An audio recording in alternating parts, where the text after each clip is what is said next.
Շանթի եթերը շարունակում է հեռանկարը։ Անցած շաբաթվա վերջին հայտնի դարձավ, որ խորհրդարանական պատիվ ունեմ խմբակցությունը որոշել է վարչապետին անվստահություն հայտնելու գործընթաց սկսել։ Պատիվ ունեմը նաև որոշում է կայացրել վարչապետի թեկնածու առաջադրել Մասիս համայնքի ղեկավար Դավիթ Համբարձումյանին։ Սա այսպիսի միակ նախաձեռնությունը չէ։ Նման գործընթաց սկսելու հայտ են ներկայացրել նաև ազգային ժողովի անկախ պատգամավորներ Հովիկ Աղազարյանը եւ Հակոբ Ասլանյանը։ Նրանց վարչապետի թեկնածուն է Լուսավոր Հայաստան կուսակցության նախագահ Էդմոն Մարուքյանն է։ Վարչապետին իմպիչմենտ հայտնելու հնարավոր այս գործընթացների մասին էլ այսօր զրուցելու ենք պատգամավոր Հովիկ Աղազարյանի հետ։ Պարոն Աղազարյան, շնորհակալություններ հրավերության համար։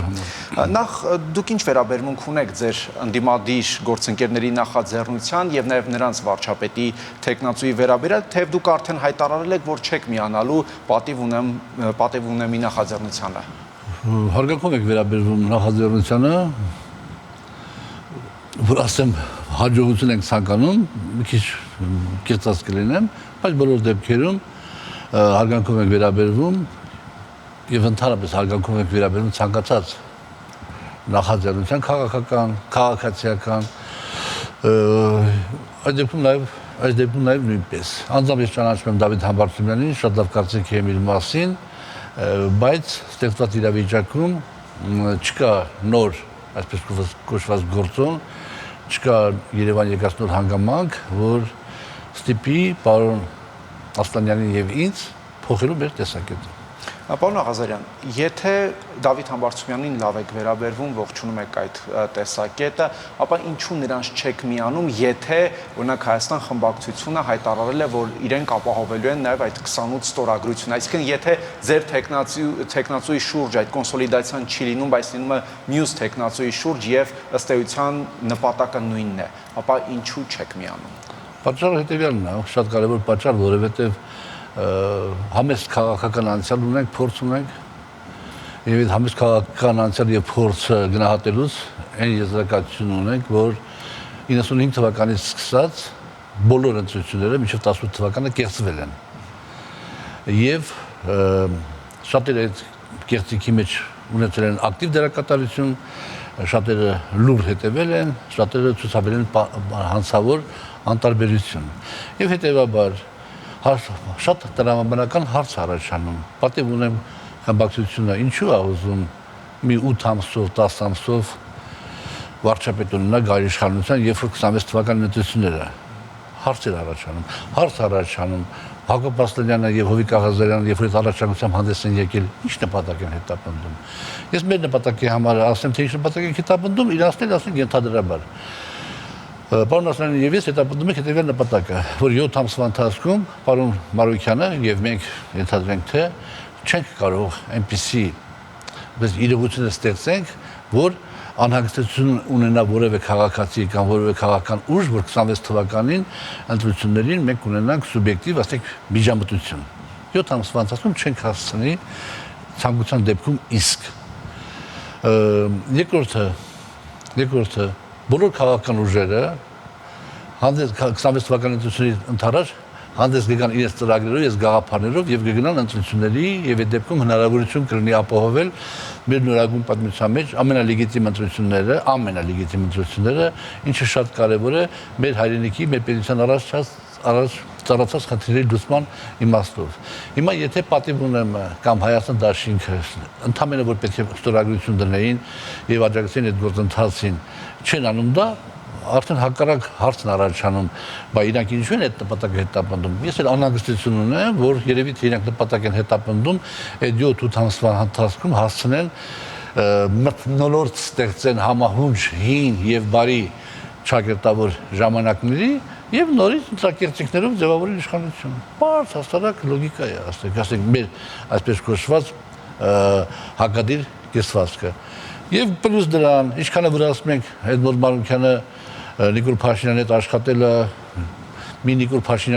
Փաշինյանով փոխարինելը ինչ կտա։ Այդ ասում են դուք էլ նրա թիմակիցներն եք եղել։ Այո, մեկ էլ իր պրոյեկտն է, Նիկոլ Փաշինյանի պրոյեկտն է, այդ ամեն ինչը ասենք ընդունելով հանդերձ։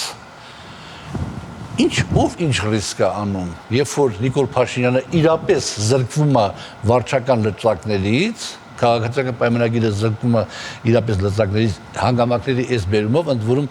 բնականաբար, եթե իմպիչմենտի գործընթացը մեր նախաձեռնած տարբերակով զարգացում ունենա, ապա դա կլինի քաղաքական ուժերի պայմանավորվածություն, թե ոնց, որը ով փոխվարչապետ, ով ԱԱՑ եւ այլ, որպեսզի հավասարակշռված գնա 26 թվականին։ Հիմա Էդմոն Մարուկյանը Նիկոլ Փաշինյանի դրածոն է, ես Նիկոլ Փաշինյանի դրածոն եմ, դրանից ի՞նչ է փոխվում։ Դրանից Նիկոլը մնում է իշխանության։ Ոչ, դրանից Նիկոլը զրկվում է իշխանությունից 7-8 ամսով եւ հնարավորություն չի ունենում օգտագործել վարչական լծակները եւ հետեւաբար դրա արդյունքում մենք ունենում ենք մեր նորագույն պատմության մեջ ամենալեգիտիմ ընտրությունները եւ լեգիտիմ իշխանությունը։ Պարոն Աղազարյան, բայց դուք չեք համարում, որ ձեր նախաձեռնությունը ըստ էության հիմա փակուղում է արդեն հայտնվել, որտեղ եթե ընդդիմությունը հայտարարում է, որ իրենք չեն միանում ձեր այս նախաձեռնությանը, Հայաստան խմբակցությունն էլ հայտարարում է, որ միանում է պատիվ ունի մի նախաձեռնությանը, ըստ էության ձերը արդեն ետին պլան է մղվում եւ չի հավաքում համապատասխան թվով ստորագրություն, որպեսզի կյանքի կոչվի այդ նախաձեռնությունը։ Ճիշտ ասած շատ չեմ ուսումնասիրել միջազգային փորձը, բայց impeachment ասածը, օրինակ εμար այսօր ինչ են ասում Նարեկ Մայլյանը եւ Էդգար Ղազարյանը, ինչ են ասում, ասում են աղբետ ջան, դու պատգամավոր ես, դու անձնեն աշխով պարտավոր ես տեսնել, որ կառավարությունը իր ծրագիրը չի կատարել։ Հետևաբար պարտավոր ես համանadrությամբ եւ օրենքներով նախատեսված կարգով քո գործընթացը ասենք սկսել։ Հա, հասկացանք, բայց ով է հաստատել կառավարության ծրագիրը։ Հայաստան դաշինքը հաստատել է։ Պատիվ ունեմ դաշինք հաստատել է։ Չէ, դեռ թող հանգիստ նստեն տեղները։ Հաստատել է քաղաքացիական պայմանագիր խմբակցությունը։ Ուրեմն առանց քաղաքացիական պայմանագիր խմբակցության մի հատվածի impeachment հնարավոր չի իրականացնել, եթե ոչ ամբողջությամբ։ Բացի քաղաքացիական պայմանագիր խմբակցությունը կարա impeachment անի առաջին հերթին, գտնելով որ վարչապետը չի կատարել,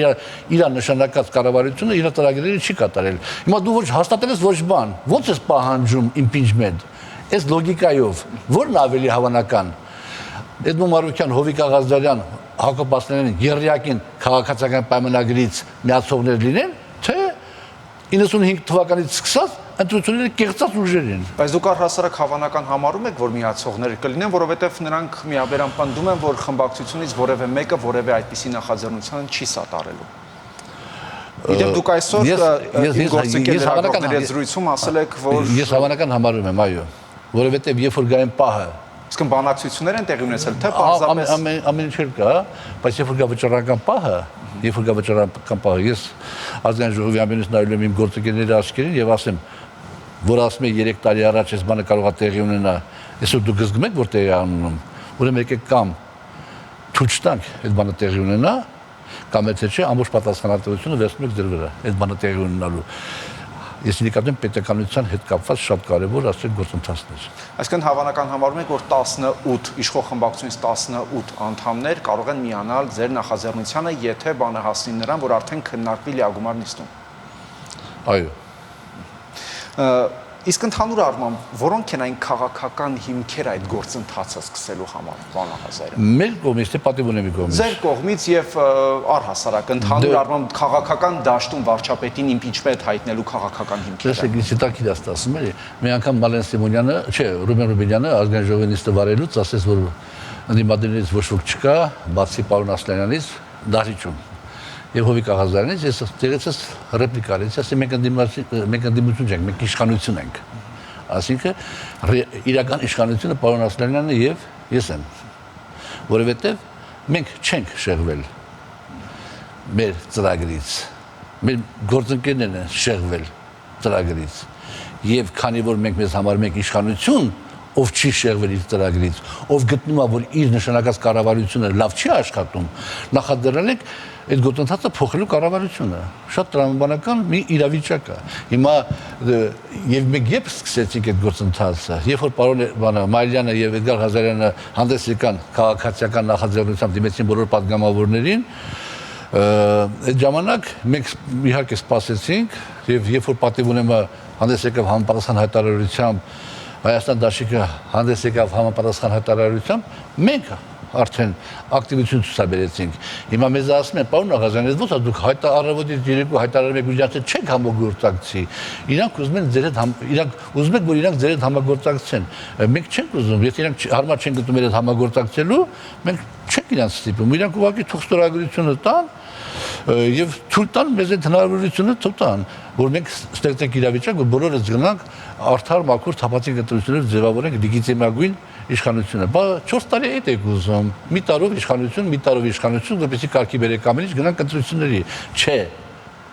Դուք ուզում եք մթնոլորտ ստեղծեք ուրեմն նորից եմ ասում կրկնում եմ կներեք որ բերեք հին ու բարի ժամանակները որպեսզի գիտենք ինչա տեղի ունեցել։ Պարոն Աղազյան, դուք ակնարկեցիք պետականությունը կորցնելու վտանգի մասին։ Ինչ նկատի ունեք դա ասելով։ Ես անհանգստություն ունեմ, որ խաղաղության պայմանագրի ստորագրման հետ միասին ստորագրվելու է մի քանի հատ հավելված պայմանագրին կապված հավելվածներից մեկն է լինելու է այն, որ փախստականները կարող են վերադառնալ իրենց բնակավայրերը, որտեղ որ ժամանակին ապրել են, մինչև Ղարաբաղյան շարժումը, ասենք Հայաստանից կամ հայերը գնան Սումգայիթ, Բաքու, Դաշկիշան եւ այլ տեղեր ապրելու եւ հակառակը, այնտեղից գան, ասենք մեր մոտ ապրելու։ Ես գտնում եմ, որ սա այդ դեպքում սա չի լինի խաղաղության պայմանագրի, այլ կլինի պատերազմի հրովարտակ։ Որովհետև երկու ժողովուրդների մեջ մեծ արյուն է հոսել, այդ արյունը չի չորացել, այդ արյունը չի չորանա առաջիկա 100 տարիների ընթացքում եւ հետեւաբար նման քաղաքականությունը ըստ էության Ադրբեջանի եւ Թուրքիայի կողմից անեքսիոն քաղաքականություն է։ Իրանք ընդհանրապես կբերեն Վարդենիսում մի գյուղ կբնակեցնեն, մի 300 հոգու կբնակեցնեն, մի որոշ ժամանակ հետո խժդեզություններ կառաջացնեն տեղի բնակչության հետ, Թուրքիան որպես տարածաշրջանի մեծ խաղացող եւ խաղաղության ջատագով զորքեր կմտցնի Սևանի ավազան, որպեսզի ցույց տա Հովիկ Աղազարյանի նման սրիկաները սեփ խրեն հայ եւ ադրբեջանցի ժողովրդերի բարեկամության մեջ, այդ զորքերը կտեղակայվեն այնտեղ, ձեր նման երիտասարդներն կմտածեն, որ էսիկ Հայաստանի նախիջևանացումը մի վարքյան շուտ կամ մի օր շուտ կծախեն իրենց ունեցվածքը եւ կգնան Լոս Անջելեսից սիրելու հայրենիքը եւ Հայաստանը Նախիջևանի տարբերակով կվերանա։ Պարոն Աղազյան, տեսեք, շատերն ասում են շատ լավ, ճիշտ եք ասում, բայց ինչու է այդ մասին սկսեցիք ասել եւ ձեզ կպան։ Անարդարացի այդ գնահատականները, որովհետեւ ես էդի ասել եմ 3 տարի առաջ, այնտեղ որտեղ որ կարելի էր ասել, 2 տարի առաջ, այնտեղ որտեղ որ կարելի էր ասել, բայց այդ ամեն ինչի հետևանքով են ինձ կպել, բայց ինչի են կպել։ Ինձ կպել են, որ ես ինչ-որ մեկի հետ ինչ-որ սեռական հարաբերությունների մեջ եմ եղել, հա? Թե օգտագործել են շանտաժ, որ ինձ վախցնեն, որ ես բանան եմ, իմ դիրքերը զիջեմ։ Ես այդ դիրքերի վրա եմ եղել, որ ինձ կպել են։ Որ Նիկոլ Փաշինյանը անհանգստություն ա ունեցել, որ մեկ Հովիկ Աղազարյան, մեկ Հակոբ Ասլանյան, մեկ հոգել են դեպս, մեկ հոգել են, վաղամիսուրը կարող է պատահի խանգարեն իրեն այս կամ այն ծրագիր իրականացնելու համար։ Դրա պատճառով այդ կոնֆլիկտը առաջացել։ Ես չէի կարող լինեի քաղաքացիական պայմանագրի խմբակցության անդամ եւ քննադատեի քաղաքացիական պայմանագրի խմբակցության այս էլեմենտար ճշմարտությունը, էլեմենտար իգա ճշմարտությունը ինչքան կարելի է բացատրել, բայց այն որ մենք այդ մասին խոսել ենք անընդհատ դա միանշանակ է, խոսել ենք դրա հետևանքով էլ հասել ենք այս հանգրվանին։ Պարոն Աղազյան, տեսակետներ կան նաև թե ընդդիմադիր տարբեր քայլեր կարող են հանգեցնել նման քայլեր, գործողություններ, հատկապես նաև խորհրդանական ընտրություններին ընդառաջ կարող են հանգեցնել ընդդիմադիր դաշտի պառակտմանը։ Մինչդեռ օրինակ ընդդիմադիր հայացքներ ունեցողներն ասում են, եթե ձեր նպատակը մեկն է, այսինքն նոր կառավարություն ձևավորելը, ապա պետք է մեկ ճակատով հանդես գալ, այլ ոչ թե ամեն մեկը փորձի իր համար այսպես տարբեր պաշտոններ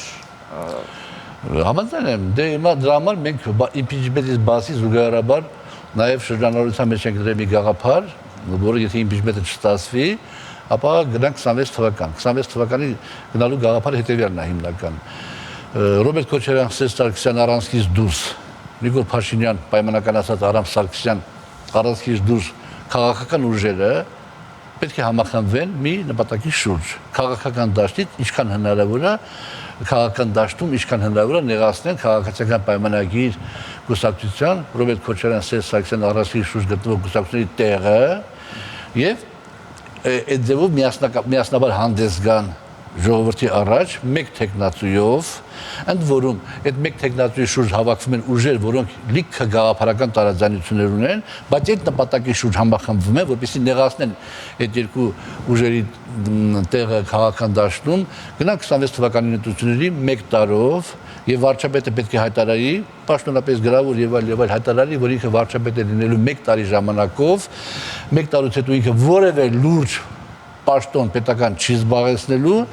եւ այդ վիճակը ստեղծելուց հետո քաղաքական դաշտը ինչ որ իմաստով մակրելուց, ակտիվացնելուց հետո նորից գնանք ընտրությունների, արդեն յուրաքանչյուր քաղաքական ուժ կամ որոշ քաղաքական ուժեր խմբավորվելով գնանք ընտրությունների, ներկայանանք ժողովրդի դատին արդեն մեր ծրագրերով եւ արդեն ձևավորենք իշխանություն։ Այսինքն այդ գաղափարի շուրջ պետք է միանա։ Այսօր չկա մի անհատ, որ կարողանա իր որակներով հակակշռի Նիկոլ Փաշինյանին։ Չկա այդպես անհատ։ Չեմ կարծում, որ առաջիկա ամիսների ընթացքում կարա ծնվի, բայց Նիկոլ Փաշինյանի եւ քաղաքացիական պայմանագրի ուժին կարելի է հակադրվել միայն այդ կոնսոլիդացիայով։ Իհարկե, տրամաբանական հարց առաջանում, բայց դե պարոն Ղազարյան, ինչու՞ չեք ուզում, որ Հայաստան դաշինքի եւ պատիվունի դաշինքի հետ նաեւ այդ բանը անել, որովհետեւ նորից եմ ասում, իրանց նպատակները միշտ ուժի ձևի, ես կարող եմ սխալվում եմ, բնականաբար, կարող եմ վաղացի միսորը պարոն Ասլանյանը եւ ես մենակ մեր տեսակետի մեջ եւ ստիպված լինենք հաշտվել այդ իրավիճակը։ Կարող է, ես չեմ բացառում, բայց այսօր այդ է։ Իսկ դուք ունեք ձեր այդ գաղափարները կրող տեխնացուն արդեն, որին դիտարկում եք նաեւ 2026 թվականի համար եւ հնարավոր է որ դա լինի հենց օրինակ Էդմոն Մարուքյանը։ Չէ, Էդմոն Մարուքյանը չի լինի, որովհետեւ Էդմոն Մարուքյանը երիտասարդ ամբիցիոզ քաղաքական գործիչ է եւ ինքը չի համաձայնվի, որ 1 տարով լինի վարչապետ եւ 1 տարուց հետո այլևս չզբաղեցնի որևէ Բայց հիմա համաձայնվում էր 7 ամսով լինել, չէ՞։ Բայց 7 ամսով լինել, բայց հետո 26 թվականին կարող է պատել նորից, իհարկե, ասեք, ինքը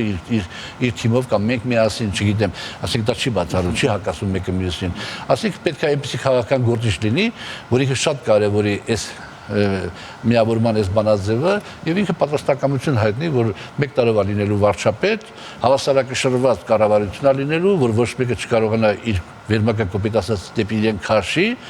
եւ բոլորը համախմբված գնան 27 թվականի արդեն ընտրություններին։ Շատերի մոտ հարց առաջանում, դե ո՞ս կարելի է մի տարի հետո նորից ընտրություններ անցկացնել, բայց չէ որ պարլամենտական համակարգի առավելությունները դա է։ Պարլամենտական համակարգի առավելություններից մեկը